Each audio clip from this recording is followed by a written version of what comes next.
सो hello everyone, हेज question मतलब you are friend mentor and coach for CA final boss. हमने last video में क्या किया था? इंडेक्स नंबर 20 के टेक्सचुअल नॉलेज के क्वेश्चन यही किया था। ये नहीं किया था, हमने किया था इलस्ट्रेशन के क्वेश्चन। अब इस पार्ट में हम लोग क्या करने वाले हैं? टेक्सचुअल नॉलेज के क्वेश्चन। ठीक है, 1 to 6 क्वेश्चन है। उसमें से 4 जो क्वेश्चन है वो तो थ्योरेटिकल है, कोई एग्जाम परफेक्ट से आने वाले हैं नहीं। सिर्फ 2 ही क्वेश्चन है जो एक्चुअल में प्रैक्टिकल क्वेश्चन है, वो हम बहुत अच्छे से करेंगे। आज क्वेश्चन नंबर 1 को रीड करो, क्या कहना चाह रहे हैं? एबीसी लिमिटेड को ना ग्रांट्स मिली हैं दिल्ली से, कोई बात नहीं, किस किस पर्पस के लिए, यहीं पे सोल्व करवा दूंगा। इजी तरीके से करेंगे, ज़्यादा बड़ी वीडियो बनाएंगे नहीं। सर 20 लाख रुपए मिले गवर्नमेंट से इमीडिएट स्टार्टअप बिजनेस को स्टार्टअप करने के लिए, कोई भी कंडीशन अटैच नहीं है, without any condition direct 20 lakh रुपए किसमें जाएंगे बच्चों? प्रॉफिट एंड लॉस अकाउंट में। सर 50 लाख रुपए मिले, किस चीज़ के लिए मिले? एक ड्रग्स बनाने के लिए मिले। ठीक है, और सर उसके कुछ कंडीशंस अटैच है। क्या? एक तो मार्केट से 20% चीपर होना चाहिए, ठीक है, और दूसरा WHO की गाइडलाइंस को फॉलो करके होना चाहिए।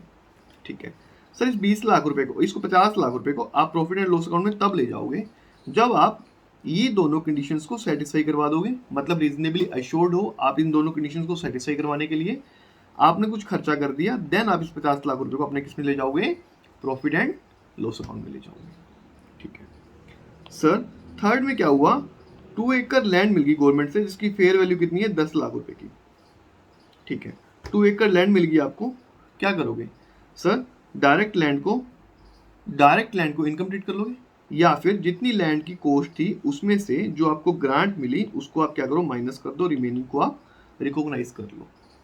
ठीक है, यही बात हो सकती है। जितने की आपने प्रॉपर्टी एसेट्स ली, ग्रांट का जितने का वैल्यू का पार्ट है उसको लेस कर दो, रिमेनिंग अमाउंट को आप क्या करोगे? बैलेंस शीट में रिकॉग्नाइज कर लोगे। ठीक है सर, 2 लाख रुपए मिले मशीनरी लेने के लिए, जो कि मशीनरी है 10 लाख रुपए की। एक 10 लाख रुपए की मशीनरी लेने के लिए हमको 2 लाख रुपए ग्रांट मिली, तो मैं मशीनरी को या तो 8 लाख पे रिकॉर्ड कर लूंगा, या मशीनरी को 10 लाख पे रिकॉर्ड कर लूंगा, बट 2 लाख को डिवाइड बाय 5 करके, 5 ईयर्स है ना, 40,000 रुपए हर साल इनकम में रिकॉग्नाइज करता जाऊंगा और डेफर्ड इनकम में ले जाऊंगा। ठीक है, यही बात है। क्वेश्चन नंबर 1 कंप्लीट हो गया। सर क्वेश्चन नंबर 2 में क्या हुआ? 1 करोड़ रुपए मिले गवर्नमेंट से एट द रेट ऑफ 5%, जबकि मार्केट का रेट कितना है? 12%। ऐसा सेम क्वेश्चन हमने किस में किया है? एक इलस्ट्रेशन में भी किया था। तो क्या करोगे? सर 5% के हिसाब से आउटफ्लो है 5 लाख 5 लाख 5 लाख 5 लाख 5 लाख 5 सालों तक, और देन 1 करोड़ रुपए कंप्लीट, मतलब 5th ईयर में 1 करोड़ 5 लाख रुपए देने हैं। उसको डिस्काउंट करो एट द रेट ऑफ 12%, जो अमाउंट आएगा उसको 1 करोड़ में से माइनस करोगे, रिमेनिंग जो गैप आएगा उसको क्या करेंगे? डेफर्ड इनकम, मतलब गवर्नमेंट की इनकम को ट्रीट कर लेंगे। आज क्वेश्चन नंबर 2 के आंसर पे आओ। क्वेश्चन नंबर 2 के आंसर पे आ गए।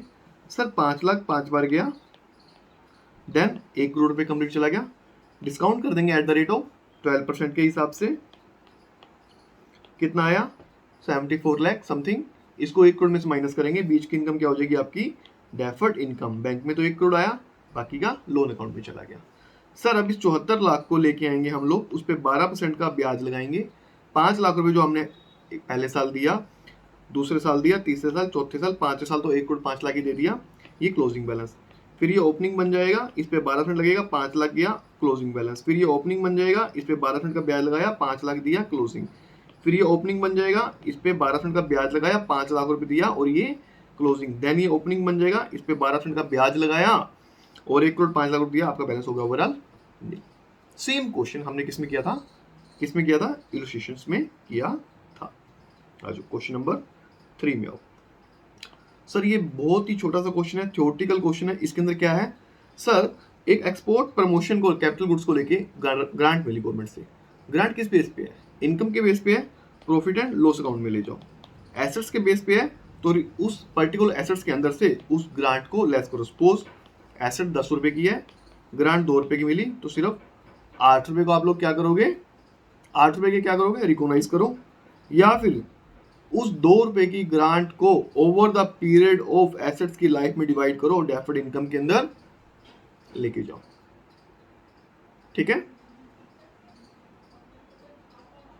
सही होगा? गुड। क्वेश्चन नंबर 4 में आओ। 4 भी प्योर थ्योरेटिकल क्वेश्चन है। इसमें क्या हुआ? एबीसी लिमिटेड एक गवर्नमेंट की कंपनी है, फर्स्ट टाइम इंडिया को लगा रही है, फर्स्ट टाइम इंडिया कंप्लाई कर रही है, उसको गवर्नमेंट से ग्रांट मिला, कंफ्यूज है वो, उसको किस में लेके जाएं, शेयर होल्डर्स में लेके जाएं हम लोग, ठीक है, डिस्क्लोज क्या करें, ट्रीटमेंट क्या करें, हमारे को ये बता दो, कैपिटल रिजर्व में करें, कहाँ लेके जाए गवर्नमेंट? भाई गवर्नमेंट की ग्रांट अगर आपको कैपिटल एसेट्स को लेके है तो एसेट्स को ही माइनस करके चलोगे, या फिर उसके अगेंस्ट में डेफर्ड इनकम काउंट करके चलोगे, इनकम अगेंस्ट में तो प्रॉफिट एंड लॉस अकाउंट में लेके चलोगे। थ्योरेटिकल क्वेश्चन का आंसर भी प्योर थ्योरेटिकल बनेगा, जो मैंने आपको बता दिया। गुड, समझ आया?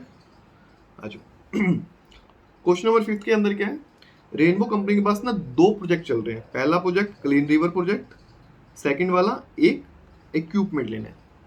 इसमें कोई कंडीशंस अटैच नहीं है, 1 लाख रुपए हर प्रोजेक्ट के लिए मिले तो डायरेक्ट इसमें 1 लाख रुपए प्रॉफिट एंड लॉस अकाउंट में ले जाएंगे।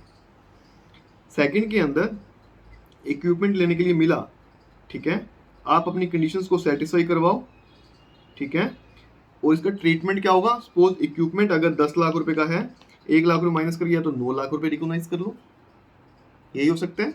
या फिर आप 10 से ट्रीट करो, 1 लाख रुपए को divide by over the period of life, जो अमाउंट आया उसको इनकम में डेफर्ड करके चलो और उसके अगेंस्ट में खर्चा सेट ऑफ करो।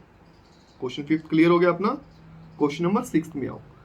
6 क्या कहना चाह रहे हैं आपको, सर 15,000 रुपए ग्रांट मिली एक मशीनरी के अगेंस्ट जो कि 1 लाख रुपए की है, ट्रीटमेंट बताओ इसका प्रॉफिट एंड लॉस में और बैलेंस शीट के अंदर।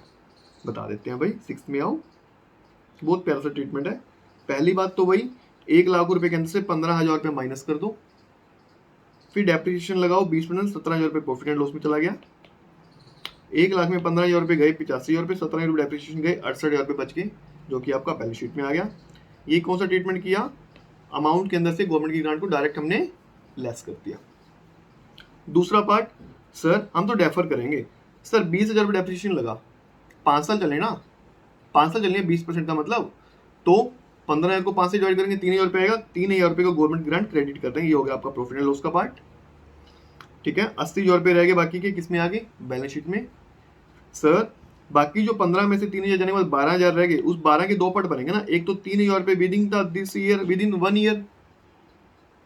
ईयर आपको क्रेडिट करने हैं ना, तो वो आपकी करंट लायबिलिटी में चलेंगे, बाकी नॉन करंट लायबिलिटी में चलेंगे। क्वेश्चन सारे के सारे कंप्लीट हो गए। वीडियो कैसी लगी, अच्छी लगी? अच्छी लगी तो लाइक करके जाना एंड चैनल को सब्सक्राइब करना बिल्कुल मत भूलना, और कोई भी क्वेश्चन में कंफ्यूजन है डायरेक्ट कमेंट सेक्शन में लिख के जाओ। Okay, bye bye, thank you.